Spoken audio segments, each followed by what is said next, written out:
All right, guys, well, I'm back today with a very impressive high-value Glock-compatible 9mm handgun that's packed full of a ton of really nice specs and features and still comes in under $3 bills. We are looking at the GFORCE Arms Exodus RPX9, and you get a pretty nice package. Now, this color combination is actually a Gun Zone Deals exclusive, and Gun Zone Deals sent this out to the channel for us to try out, and they are a new sponsor of the channel, getting us everything we need without any strings attached so we can do fair and honest reviews and let you guys know whether it's worth spending your money or not. Without Gun Zone Deal support, a lot of these videos would be really difficult to produce, so a huge shout out to these guys. Again, this color variation and slide cut combo is one of their exclusive versions. Now, we are going to be talking about the specs and features, what comes in the box, as well as the reliability and shootability down at the range.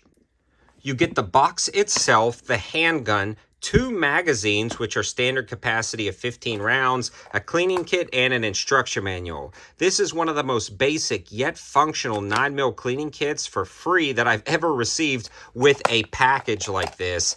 Absolutely awesome, especially when you consider everything in here is very usable, and it didn't seem like they included a bunch of nonsense, just what you need, still keeping the entire package, again, under $3 bills. Now, the mags themselves are not going to be my favorite, and we'll talk about that in the reliability portion of this review, but since it's Glock Mag compatible, you have infinite choices, and for most of the test and evaluation, I ran standard Glock factory magazines without any issues whatsoever, but again, stay tuned for the reliability part of that review.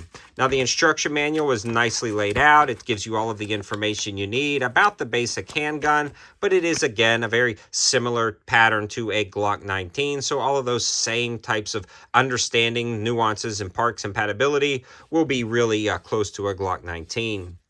Let's start at the front and work our way to the back. And at the front, we have that standard Glock 19 size barrel. So it is going to be very compatible with a lot of other options. Up at the front, you have the fiber sights, which work out great. But one issue I had was the fiber sight fell out. I heat staked another one in. That's kind of common with a lot of fiber sights, and a lot of times these fibers are fairly generic, and I've got extras because they fall out of pistols all the time, especially that front sight. The rear ones are embedded really nice. The heat stake seems to be doing pretty good, but just know that was an issue with mine. But again, they're dime a dozen to swap back in, hit them with a lighter, and you're good to go.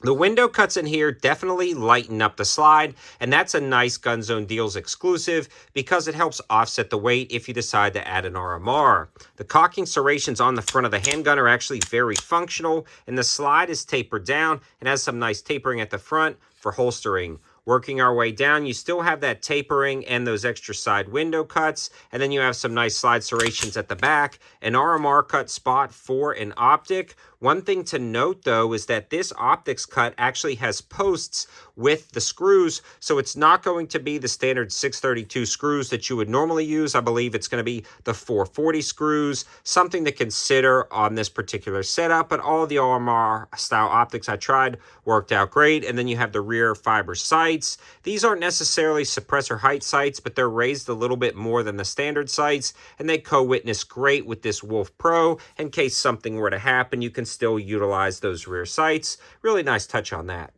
The frame itself is pretty slick because it comes up front with a pick reel, index points to align your fingers just for muscle memory, and then it has a nice squared off trigger guard if you're one of those weirdos, I'm just kidding, who wraps their finger around the front of the trigger guard. You can do that there. Ignore the weirdo comment. I'm just giving you guys a hard time. There is a pseudo undercut right there at the grip, which is a lot of common things that people will modify on their Glocks. That is already done, and the mag release works out great.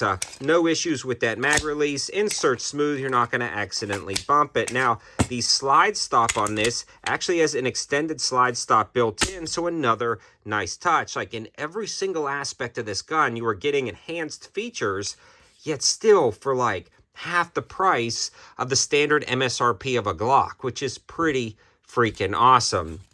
Let's take a look at the trigger, make sure it's clear one more time. Very Glock-like take-up. You hit a wall, you have a break, the reset is audible, tactile. It's a Glock trigger. Give or take a little bit, it's a Glock trigger. I'm not even going to try to compare it to whether it's better or worse.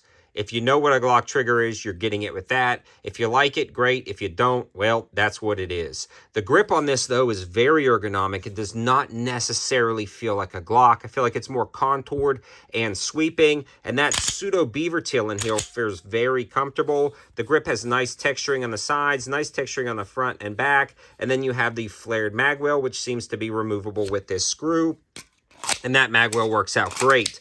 One thing I noticed, though, certain magazines, like some of the Magpul ones, did not lock in. Not because there was any issues with the gun itself, but because the base plates of the mags ran into the magwell. That's just a common issue with magwells. Again, I believe that is completely removable and you will not have that issue. So if you do want to run those Magpul mags, you can do that if you take off that magwell.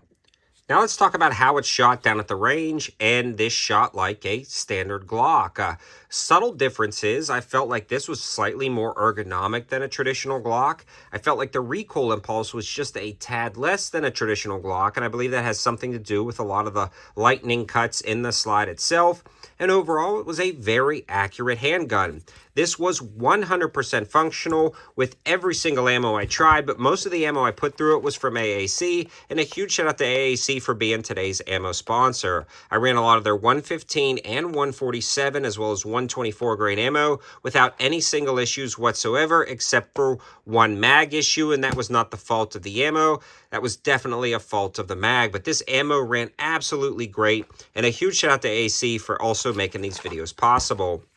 The only issue I had with the gun was one, and it wasn't with the gun. The mag just bound up. You could see the rounds in there, and it wouldn't feed.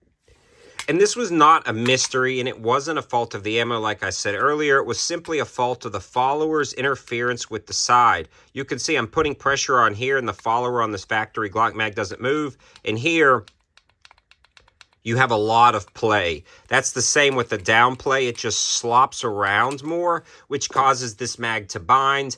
And it happened. It bound up, and that was frustrating. I dumped these mags. Just use them for range use. Switch over to a Glock factory or Magpul for actual reliable use, and you'll be good to go. In summary, if you are looking for a handgun that gives you a lot for a very little price point, this one should definitely be on the top of your list. We are living in the golden age of high-value 9mm, and this one really takes the cake, especially with all of the extra add-ons like fiber sights, RMR cuts, slide cuts, and the magwell all included in the box. My only thing would be maybe ditch the cheaper mags and go with Magpul, but that would probably require a lot more effort on their part since they are importing these handguns, and it may not be easy to just go ahead and grab those from another company. These are made in Turkey, so they're probably just utilizing the mags that they have on hand, and I'm not thrilled about them, but that's really my only complaint about this entire handgun. I love it. I think you will too. Again, a huge shout out to Gun Zone Deals for helping out with this one, as well as AAC for providing the ammo. Thanks for watching. Have a good one.